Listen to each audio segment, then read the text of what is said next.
We've got a Fender Blues Junior today on the bench, and we're going to install a preamp stage or an extra preamp stage as part of the overall preamp gain section. And the gain that we're going to use is a FET gain. We're going to use this Granger board here that I built and verified in a previous video. Sounds like an exciting build. Follow along and let's take a look at the schematic first of all. Let's sketch out what we want to do. If you look at Blues Junior, there's an input, there's a gain stage, there is a pot, then there is another gain stage, then there is a tone stack, then there's another gain stage, and then we go to the power amp. So a lot of people complain that there's actually not enough gain in this stage, so adding another preamp to the, adding another stage to the existing preamp stage is a good thing to do. So we're going to do the FET,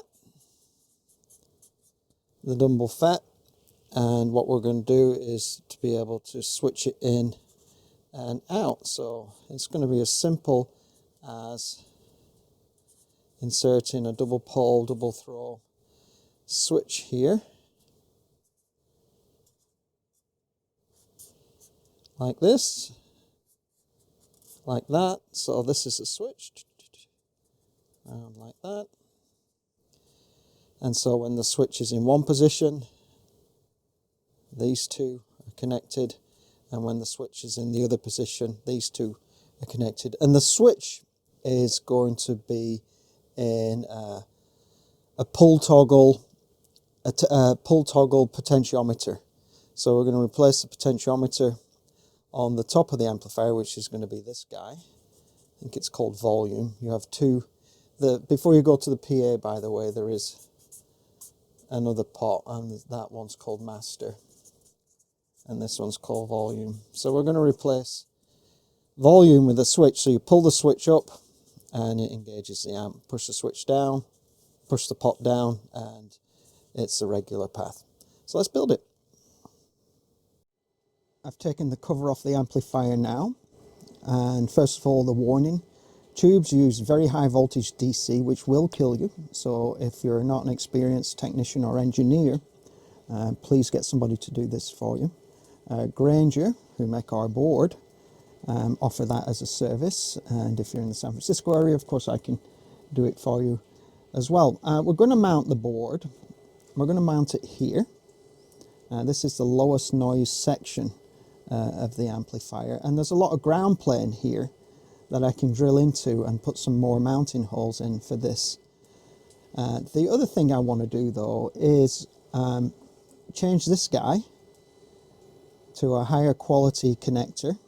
These are known to fail over time, so while I've got the back off the amplifier and I'm doing a mod to the amplifier, I might as well swap this out. And so the first thing we probably want to do is to take all the knobs off, unscrew this and bend this board outwards a little and figure out where we're going to drill our holes.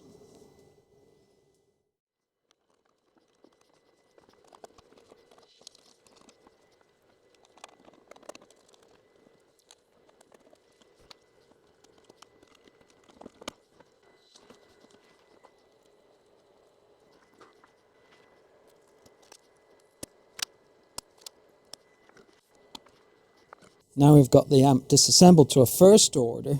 If I want to place this board here, it looks like it's going to bump into this cap here. So this is C1, and so this goes on the output of the first tube.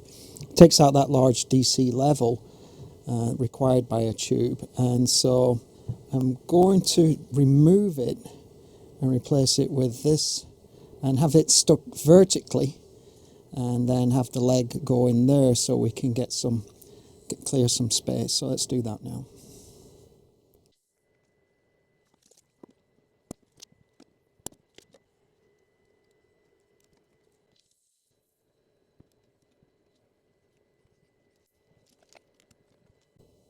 I'm going to also remove this pot, as we're going to place it with a pot with a switch in it, so we can pull it up, pull it down to switch in the gain stage or not.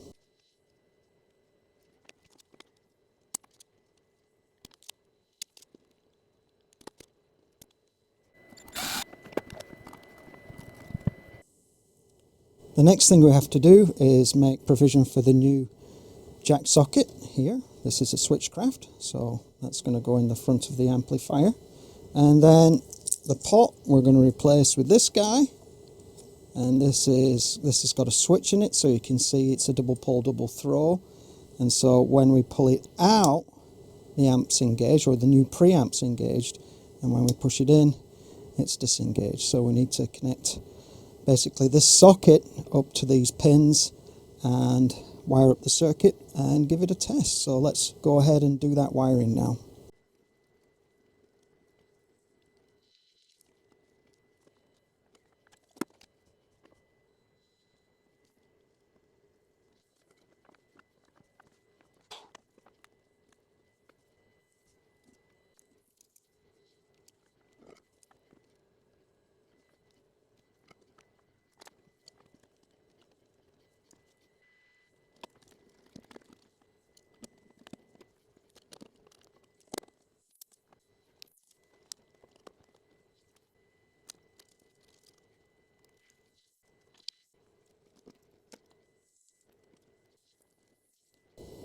Next step, we need to wire our preamp up.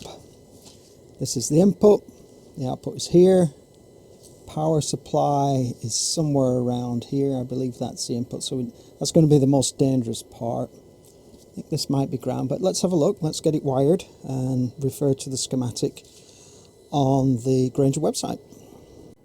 So we have this wired up, power, ground, signal in, signal out.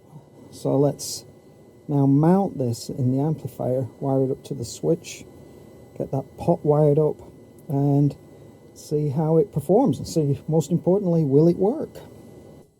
We've got the switchcraft jack in place, we've got the push volume knob or gain pot in place. Here's the preamp, or Dumble Style preamp, so we're just going to lock that in to where it belongs. So that's in place. Looks good. And now let's wire this thing up.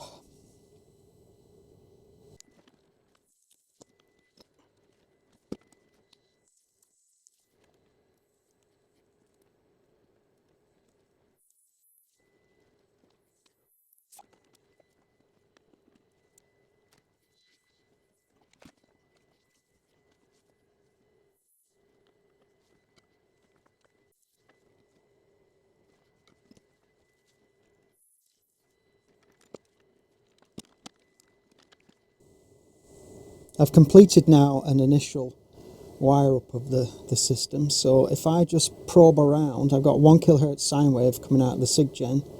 This is directly on the input, looks good. And then this is the bypass, and then that should connect to this resistor over here. Yeah, it looks good. So we've got signal. And then if I pull the switch, now there's no signal on the bypass, but there should be some signal now going to the preamp board. Let me just probe around there. Yeah, and there it is.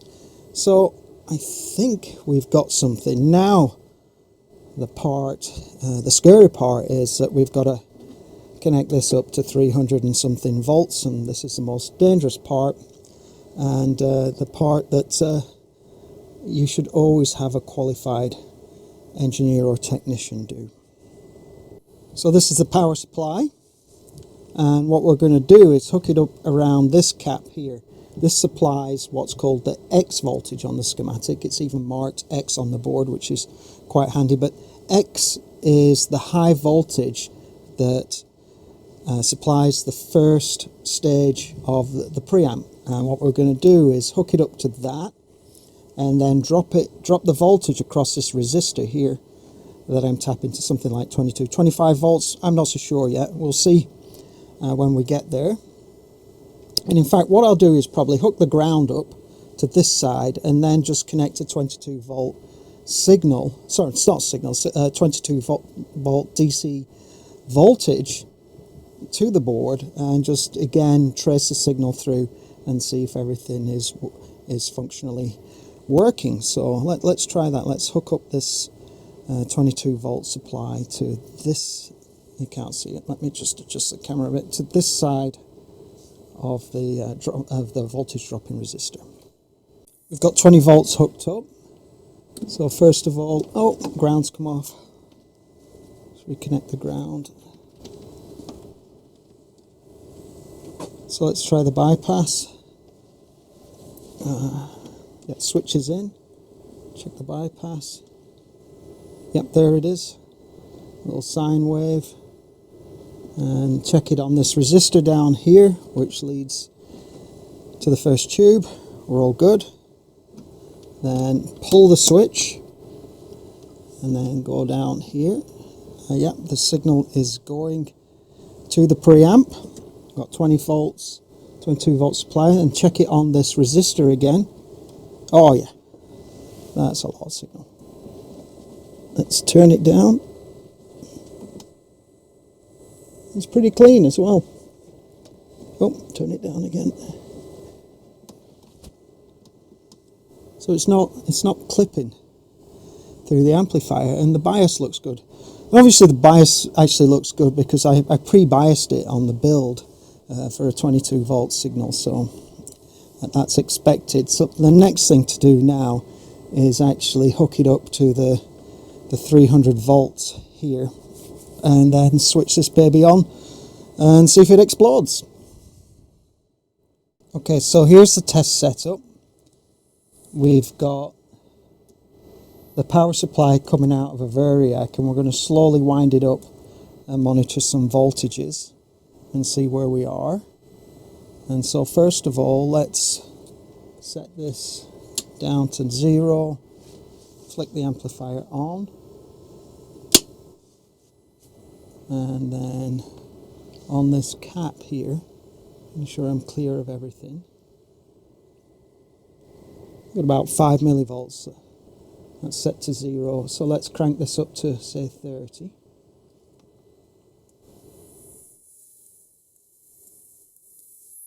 And now we have 71 volts on that cap. So let's see what's at the other side of this this drop-in resistor. 2.3 volts. Okay, nothing seems to be getting hot. Let's turn it up to say 70 volts. And go on here. Got 6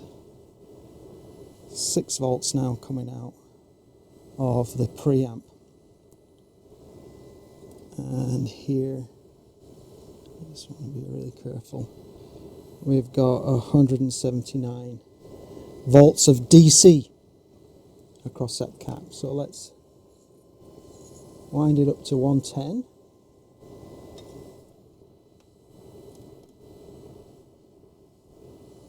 Only 8 volts.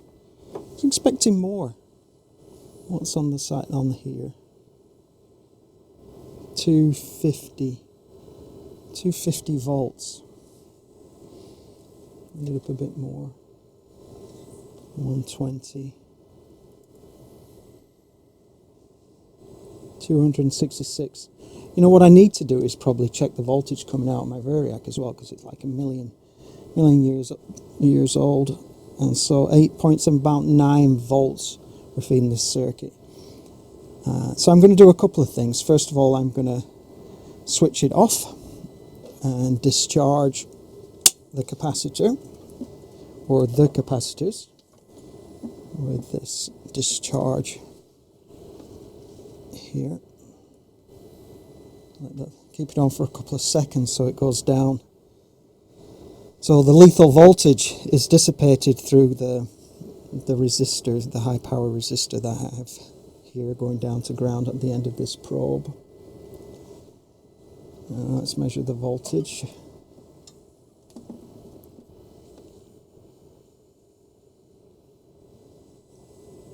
Yeah, less than a volt now, so safe. It's safe to use. I have the amp on again, and what I've done is taken the variac out of the circuit. I feel good about that, and if I go here, probe there, 250 volts, looks good. And then if I probe here, we're looking at 8.2. So I probably want to put another resistor in parallel. I'd like a bigger power supply voltage for this. Oh, the other thing to note as well, for reference, I did take the power amp tubes out, and so I don't have to put a load on it or listen to any listen to a 1 kHz tone blasting through it while I test some of these preamp stages. I've got the varactor hooked up, and I've added this resistor here in parallel, so it's 100k in parallel with a 150. That gives us about 60 kilo ohms. I've got the, as I said, I've got the varactor on. Let's turn the amp on. So the amp is on. Let's turn the voltage up now, see what we get. So 30 volts AC. We're getting 5 volts for the rails of the power amp, of the FET based power amp. And then if we go up to 100 volts AC, 20 volts, and about 110-ish. Again, about 19 volts it's settling in at. So I think we'll use that. And so what we want to do now that we've got a good voltage there is get a scope probe on the thing and check our gain staging and tweak this guy up a bit, so it should give a pleasing sound. The first task is to bias the new amp here. So let's go probe there. So that's 216. And dropped over our 60k resistor. Looks like we've got a voltage of about 22 volts right now. If I just touch on this leg here,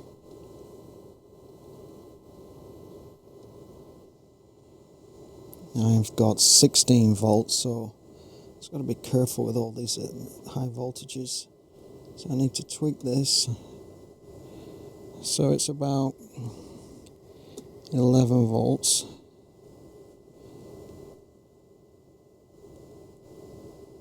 Okay. Looks good. So that's about 11 volts. And then let's get our scope probe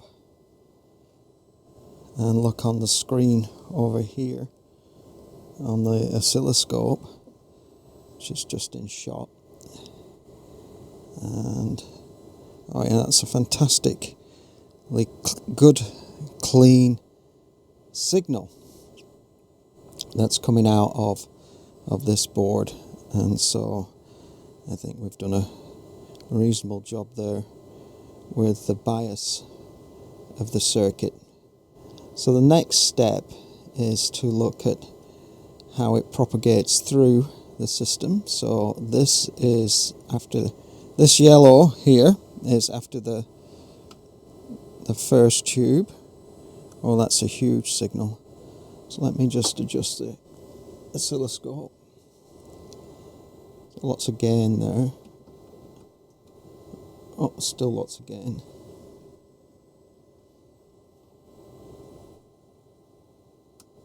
Yeah, there it is. So it's good there. And then this resistor here is on the back of the final stage after the tone stack. So this is our final preamp stage. So if I can just place that there and then just adjust this. Oh, tons of distortion, and roll it back, and it's still clips all the way. So if I remove that and turn the volume up, we get a good clean signal, and then pull it out, it's going to be quite distorted. So I think what I'd like to do is actually roll back the output of the preamp. So that would, just look at the scope now, like quite a lot of distortion, and just leave it like that. And that looks all right. I mean, it's got distortion. I mean, that's why we put it in. And then take it out, clean, put it in.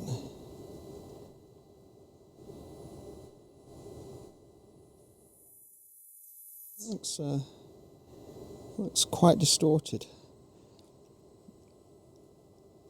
Let's roll it back to here. That's lovely and clean. Put it back here again. Oh, that's not so bad. Oh, it's not switched in.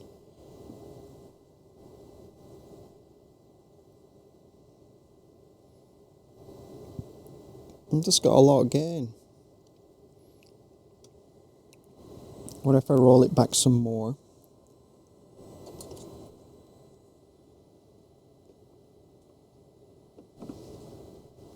Oh.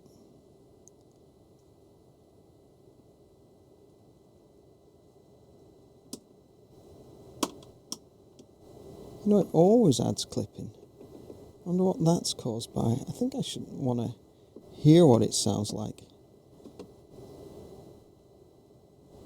Very distorted.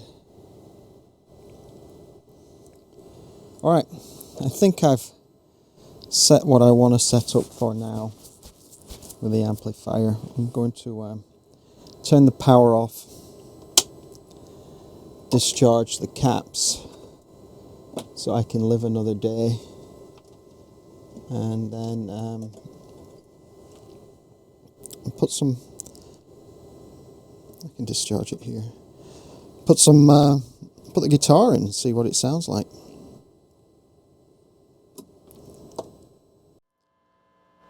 So it's all powered on, guitar hooked up, picks up a little noise. I put the back on earlier and that cut out a lot of the noise. If you look at the back, it's got a lot of screening, so here is very susceptible to noise. I was picking up clock noise from my wireless microphone system earlier. So that's all gone. It's all nicely cleaned up. So this, again, volume on max and master on min essentially, and I get a sound like this.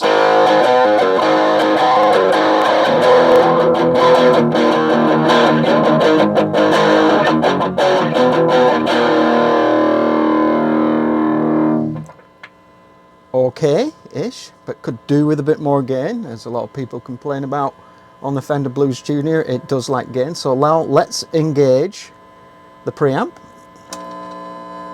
Bit more noise coming in, but when you put the back on, that all disappears. That's the wireless microphone again picking up from the guitar. So let's listen to this now.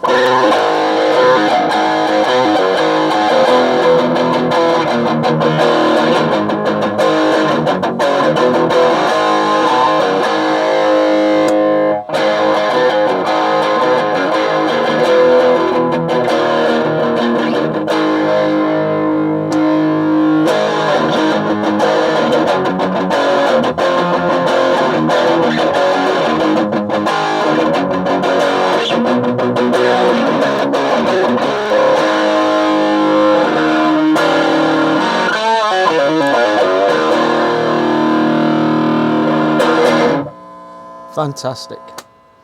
Who says a Blues Junior can't rock?